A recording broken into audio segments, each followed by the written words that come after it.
Hello students, तो आज हम करेंगे एक्सरसाइज 12.2 का क्वेश्चन नंबर 1। तो क्वेश्चन नंबर 1 क्या कहता है? Determine if the following are in proportion. यहाँ पे ये हमारे पार्ट्स दे रखे हैं और हमें इसको देखना है कि प्रोपोर्शन में है या फिर नहीं है। तो यहाँ पे ए वाले पार्ट से स्टार्ट करते हैं। अब यहाँ पे प्रोपोर्शन में कैसे देखना है?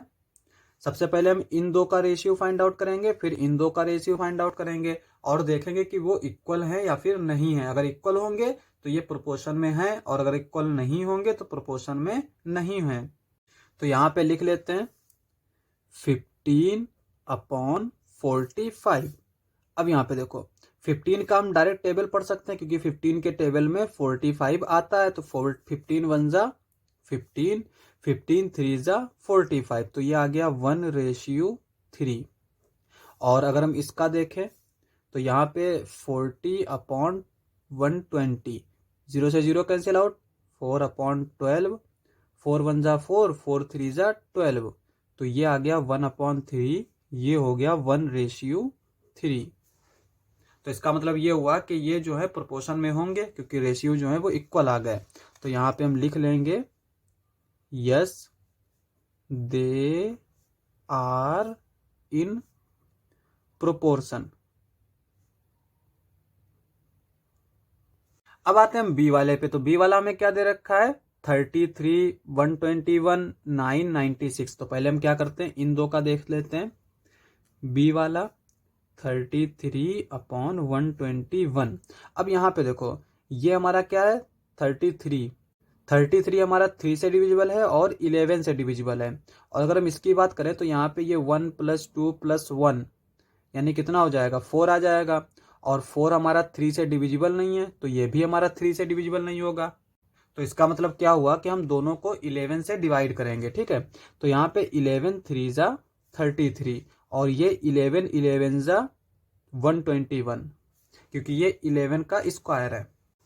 तो यहाँ पे ये आया 3/11 और ये हमारा क्या है? सिंपलेस्ट फॉर्म में। तो इसको हम डायरेक्टली ऐसे लिख देंगे। ठीक है, नेक्स्ट आते हैं हम 9 और 96 पे। तो यहाँ पे लिखेंगे 9/96।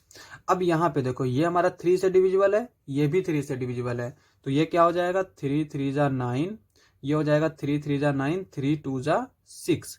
अब यहाँ पे देखो ये 3 है, ये 32 है, ये 3 से डिविजिबल है सिर्फ और ये हमारा 3 से डिविजिबल नहीं है। तो इसका मतलब ये सिंपलेस्ट फॉर्म में है। तो ये हो जाएगा 3:32। अब यहाँ पे हम देख सकते हैं कि ये दोनों इक्वल नहीं है। तो इसका मतलब ये हुआ कि ये प्रोपोर्शन में नहीं होंगे। तो यहाँ पे लिखेंगे no they are not in proportion. अब हम आते हैं सी वाले पार्ट पे। तो सी वाला पार्ट क्या दे रखा है? 24, 28, 36, 48। तो यहाँ पे देखो पहले हम इन दो को लिखेंगे 24/28। अब यहाँ पे हम जानते हैं कि 24 भी 4 से डिविजिबल है, 28 भी 4 से डिविजिबल है। तो हम डायरेक्टली 4 से डिवाइड कर देते हैं। 4 6 जा 24, 4 7 जा 28, तो ये आ गया 6:7। तो इसको हम डायरेक्टली ऐसे ही लिख लेंगे। नेक्स्ट आते हैं हम 36/48 पे। अब यहाँ पे देखो 12 के टेबल में अगर हम पढ़ें तो 12 के टेबल में ये भी आता है और ये भी आता है। तो हम डायरेक्टली 12 से डिवाइड करेंगे। 12 3 जा 36, 12 4 जा 48, तो ये आ जाएगा 3:4। ठीक है, अब यहाँ पे हम देख सकते हैं कि ये रेशियो जो है वो अलग अलग है। इसका मतलब ये हुआ कि ये प्रोपोर्शन में नहीं होंगे। तो यहाँ पे लिखेंगे हम no they are not in proportion. अब आते हैं हम डी वाले पार्ट पे। तो डी वाला क्या दे रखा है? 32, 48, 72, 10। तो यहाँ पे पहले हम 32 और 48 का रेशियो फाइंड आउट करेंगे। यहाँ पे देखो ये 2 से डिविजिबल है, ये भी 2 से डिविजिबल है, ये 4 से डिविजिबल है, ये भी 4 से डिविजिबल है।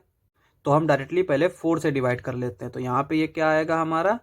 4 8 जा 32 और ये क्या हो जाएगा? 4 1 जा 4, 4 2 जा 8। अब यहाँ पे ये आया 8, ये आया 12। 8 भी हमारा 4 से डिविजिबल है, 12 भी हमारा 4 से डिविजिबल है। तो इसको हम 4 से डिवाइड कर लेंगे। 4 2 जा 8, 4 3 जा 12। तो ये क्या आ गया हमारा? 2:3। इस तरह से। अब आते हैं हम नेक्स्ट पे। तो नेक्स्ट हमारा क्या है, यहाँ पे 70/210। तो अब यहाँ पे एक जीरो से एक जीरो कैंसिल आउट, 7/21 बचेगा। 7 1 जा 7, 7 3 जा 21, तो ये आया 1/3। ये हो जाएगा 1:3। ठीक है। अब यहाँ पे हम देख सकते हैं कि ये इक्वल नहीं है, तो इसका मतलब हम यहाँ पे डायरेक्टली लिख लेंगे no they are not in proportion.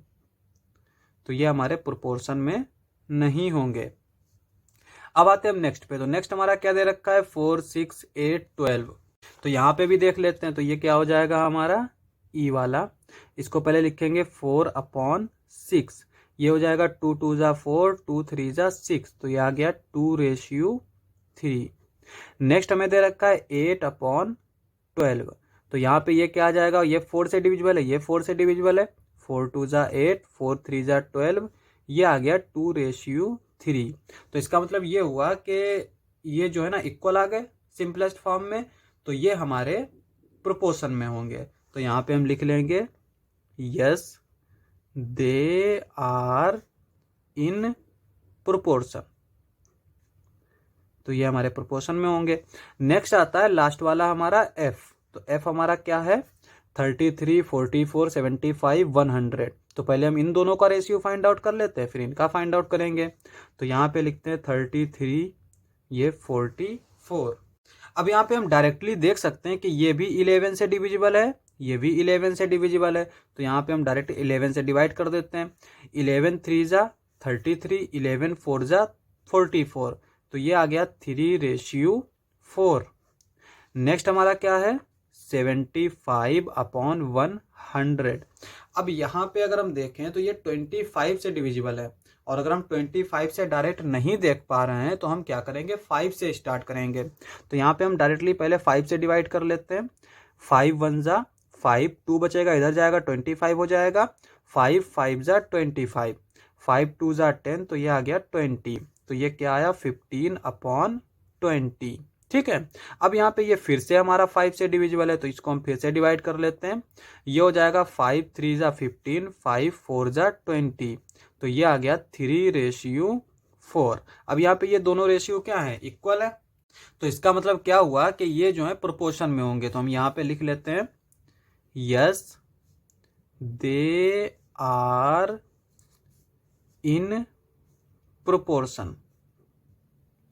तो ये हमारे प्रोपोर्शन में होंगे।